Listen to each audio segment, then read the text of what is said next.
Ẹ káàbọ̀ sórí Tiwantiwahoodtv.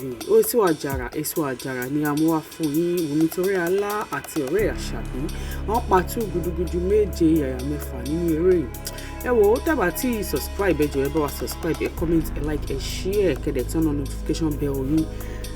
Torí pé tá bá ti mú movie wá lọ́lọ́kan ìjọ̀kan ajá balẹ̀, ẹ lè tètè máa gba notification wípé a ti drop movie. Ṣé yí tẹ́bà tí wo Eso Ajara yìí wà ní long time torí pé ọ̀rẹ́ bí Àṣàbí àti Wumi Toriola ò sí nínú eré yìí, ọ̀rẹ́ bí ọmọ ìyá, àwọn ṣáà dùgbẹ̀dùgbẹ̀ tó mì lókè tó bá já ọrùn ta ló fẹ́ já sí. Ẹ láti lọ wo Eso Ajara kẹ́ lọ́wọ́ ohun tó gbẹ̀yìn ọ̀rẹ́ méjì bí ọmọ ìyá. Ẹ lọ wo ọ̀rọ̀ ìdílé tó ń ṣe ìdílé ṣìbáṣìbo. Ẹ wo, ẹ padà wá sí comment section wa kẹ́ wá sọ fún ẹ òṣèré tẹ́ nífẹ̀ẹ́ sí jù àti pé apá kejì eré yìí kí lẹ̀yin wò láti rí níbẹ̀. Ẹ drop comment, ẹ like, ẹ share, subscribe kẹ́dẹ̀ sọ òṣèré tẹ́ nífẹ̀ẹ́ sí jù. Ní rí jù báyìí lọ lórí ìkànnì lẹ́yìn. Ó dìgbà.